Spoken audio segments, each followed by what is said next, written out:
Good morning, and welcome back to the One Celtic Fans View this morning. I know that we're all bitterly disappointed, but in the aftermath of last night's abysmal performance, even the media in Australia have picked up the story.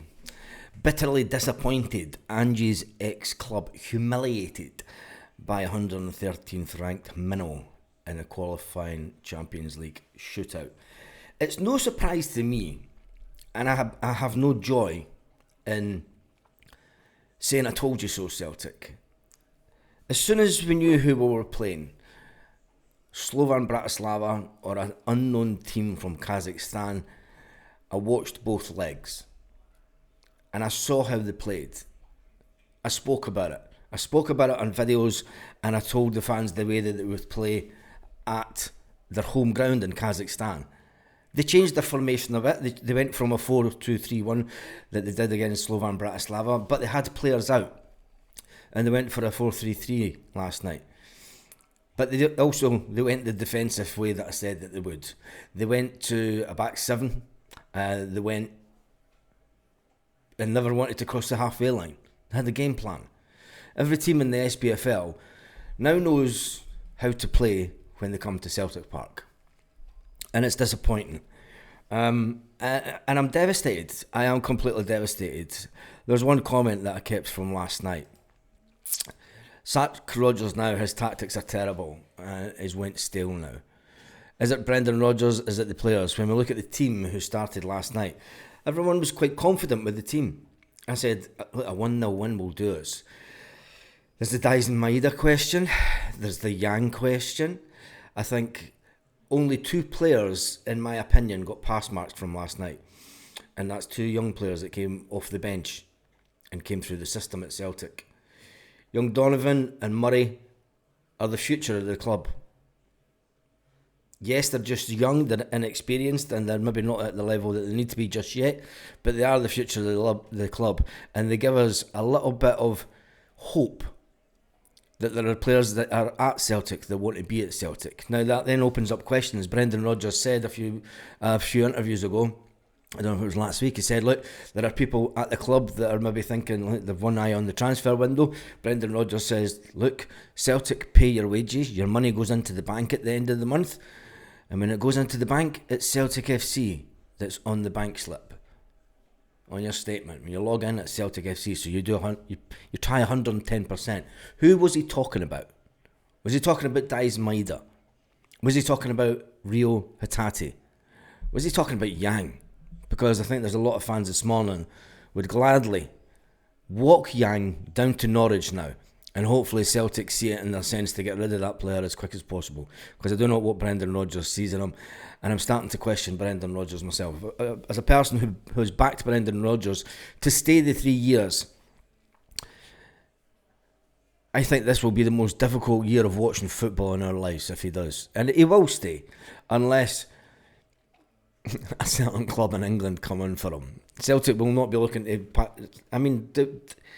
It's an overreaction side of the game, and I know how you're all feeling this morning, because I'm feeling the exact same. I am feeling the exact same. I mean, you look at the media and the media reaction from last night. Kalma Almaty went 3-2 on penalties. Brendan Rodgers said, crash out of the Champions League. Shambles. Celtic endure their biggest low ever in Europe with a woeful exit. The way that they played was no surprise to me, and this is what I can't understand. I'm just a YouTuber that enjoys and loves Celtic. Having watched the game, and there was people on the channel that watched those games with us, and we knew what to expect. Why didn't Celtic send someone to Kazakhstan to watch the game? You know, Brendan Rodgers phoning his mate down in Chelsea to find out about a player. Oh, whoopie-doo, Brendan Rodgers. I've got contacts with Chelsea. Yeah, fuck off. Sorry for swearing this early in the morning. God, I lasted how long? 4 minutes, 57 seconds before I verbal diarrhea. Anyway, another bit of news, Celtic transfer. New Celtic are going to go all in on happy stories after the draw. I think that they will now wait for the draw for the Europa. Wait. That excites us. I've already seen my WhatsApp, and there's people saying that people are not going to buy WhatsApp packages for the Europa.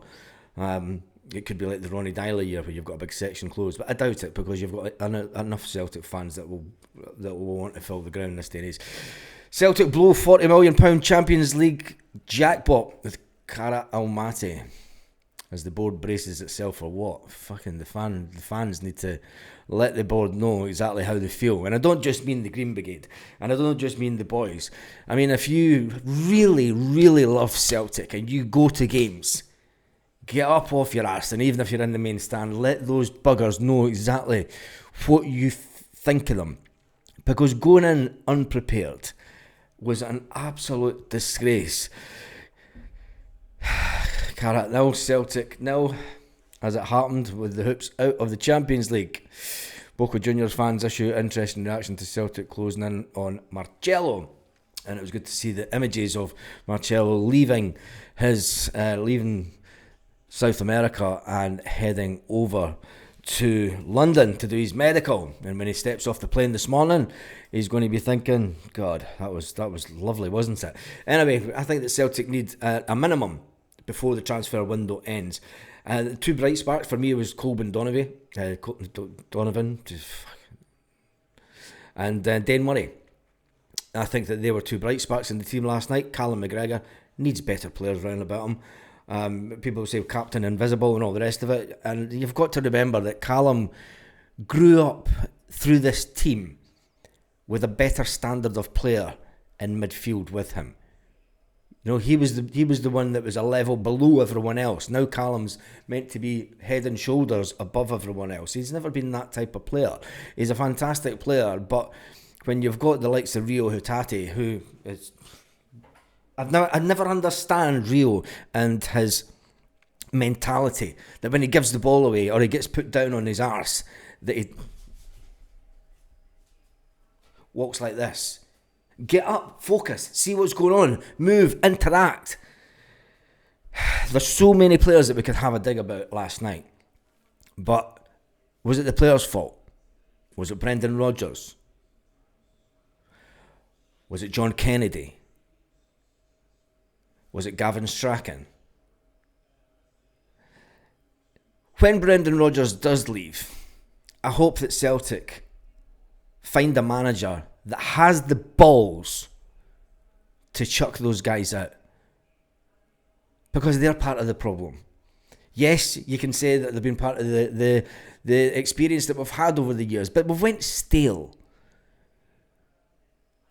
And someone please tell me what the football doctor in the name of Paul Tisdale does at Celtic. And all these fantastic players that he's going to bring in. And please don't tell me that we're going to use Sean Maloney as manager next season, because that would be just, I don't even want to say it. It'd be terrible. Anyway, what we need to do before the window slams shut on Monday is we need a left back, because I think that Tony Ralston, he's good. I think Donovan give more in the short time that he was on. We need a right winger, we need a left winger, and we need a centre forward. We've known all this. We've known all this since May. And that's what's disappointing. And that's what's really disappointing. And I think that's what's hurting a lot of the fans this morning. Not going out in the fashion that we did, but the board's inability to spend money and take that chance.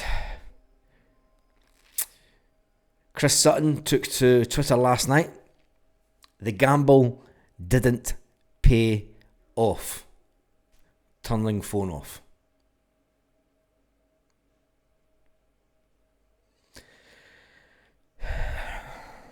I wish we could all just turn our phone off, Chris, and just not do anything Celtic related. But some of us have a passion for the club. And even though you get paid to go to Celtic events all around the country and tell your stories, some true, some not so true, some fanciful, and earn good money from the events, some of us fans just do it because we love the club. It's not a dig at Chris, but it's a dig at the Celtic board. The gamble didn't pay off. Celtic board fell asleep at the wheel once again. And as I look at some of the other Celtic news, obviously my thoughts are that Dane Murray and Colby Donovan were the two bright stars from last night. I thought that when they came on,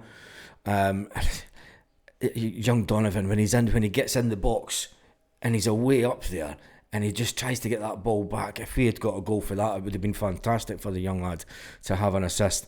But anyway, Johnny Kent, I mean, there's so much to talk about with players that didn't get on, players that should have came on quicker, the lack of experience, the fact that we had no wingers on the bench.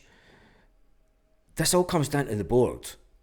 We can blame Brendan Rodgers for a big part of last night, and we can blame... Do you blame Brendan? Tell me, leave the comment. Do you blame Brendan or the board? Because this morning... Brendan Rodgers' tactics, he must have known how they were going to play. All I had to do was watch back the videos that I've been talking about since the draw was made, that we were going to play both teams. Having watched them in Karat, in Bratislava, having watched them in Karat, they played the exact same way. Celtic would have known what to expect. Thinking that they were going to play any different is completely mind-boggling. They wanted to play to get to extra time. They had a game plan. I warned Celtic about this. I warned the people who watch this channel about it. If I'm just a normal guy that can watch games and take notes and see how they're going to play, what the hell were Celtic doing? Are they that self-centred and it's all about us, it's all about the way we play? You tell us that every week in the SPFL when we struggle to break down teams. People went into the home leg thinking that Celtic were going to win 4 or 5-0. And I thought, yeah, we can do it. But I also said, and if you go back to the videos, watching the Bratislava game in Kazakhstan, I did say the game's getting played like both teams don't want to win. They were both trying to get to penalties. It was a terrible game to watch, just like last night. When you have a game plan and you stick to it, and it's a defensive, and you can say it's anti-football, low block. You can go with all these terms that modern managers do. And don't get me started on Rodgers, because I think that does Rodgers... I want an old school manager back. I don't want a coach. I want an old school manager that goes and looks at players, doesn't look at stats at players. This is what's wrong with the modern game. We've filled Celtic with a team of players that were basically brought to the club on stats. And people say, oh, that's the modern game. Yeah, it's the modern game, but you want people to go and watch players. Do you know what happened to the good old days when a manager would be sitting on a Wednesday night at Livingston versus Hibs to watch a young Hibs player in the piss and rain to see him himself? But instead, in this day and age, they just, Brendan goes, yeah, I watch lots of football on the telly. So do we all, mate. Does that make us a Celtic manager? If that's the prerequisition to getting the Celtic job, we're all doomed. Are Celtic going through a period of managed decline? Celtic, well, you have how many days left in the transfer window? You've got 4.5 days left in the transfer window to convince the fans and convince me that we're not going through a period of managed decline. Yes, we can still go on. You can still win things, but when you bring down the wage bill and you don't get the riches of the Champions League, and the board will say, well, we were right not to invest the money because it's a risk and we're a bit risk averse, and we've been banking cash for the last 2 or 3 years for the inevitability that we don't get into the Champions League through a qualifier, because we never back the team really to get into the Champions League through a qualifier. We never have. We always take the risk that maybe maybe one day we'll get a manager that's a wee bit good, and he might get us in with as little money as possible. So on that note, the profitability of the club's up. We're sitting with £120 million in the bank, and we're just giving ourselves a little pat on the back with a nice bonus this year, and you'll just be expected to pay out £100 for the European competition that we're now in. And don't say a word. And if you do sing against the board and things like that, we'll get an over-exuberant amount of stewarding in the ground to search you when you come in and make sure that you don't go to other seats. And if you do stand up and try to sing against us, we'll just blare out music during the game, so we can't hear you.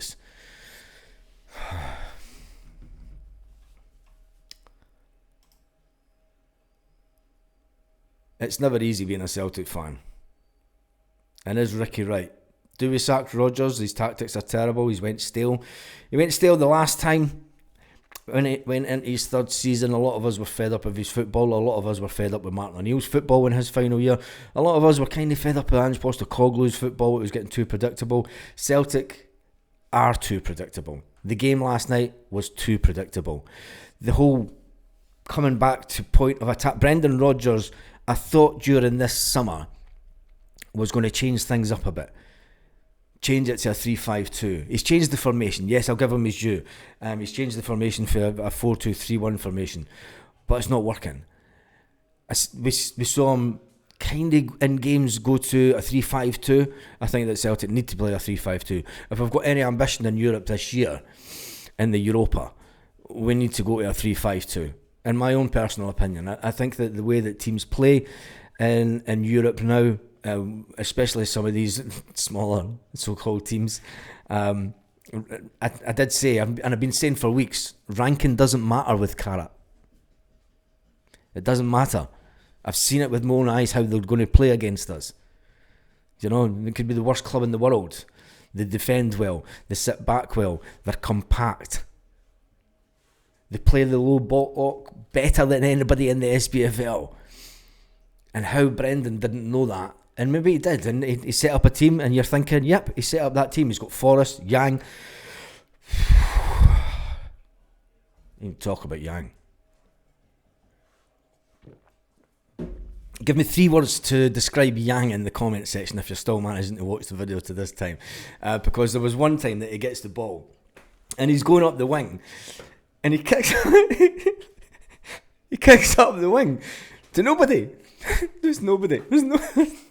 And you're thinking, how could a player be so bad? Seriously, how could one player be so bad? And it was woeful. It was terrible. I've never seen so many players have an off game. But going into it with the squad that we did, so many questions being asked about Kieran Tierney, the motivation to bring Kieran Tierney back. Was that a Brendan Rodgers thing? Was it the board? Was it to try and appease the fans? Bring one of our own back. Kieran Tierney, can he last 90 minutes? He's off in 74. Should we kick him out the back door? And then not signing someone over, what's the point this morning? Anyway, make sure you join us for 8 p.m. Celtic Park time tonight, where we can talk about it. Might even do a Celtic Zoom. So if you are interested in coming on and have your say, come on. Yeah, come on and have your say. Join us at 8 p.m. tonight. We can get up to 10 people on. And try and get as many people on as well. I'm not going to keep people on for long, so if you're on and then cut off to allow other people to come on, have your say tonight, because the fans need a voice, and the voice is yours, and this is why it's called the One Celtic Fans View, because it is all about getting your views. On that note, smile, be happy, try and have a fantastic day, Celtic fans, wherever you are, because we are all around the world, and it didn't pay off, did it? The gamble didn't work. Chris Sutton was right. I don't like to say it, even I was right. It's terrible.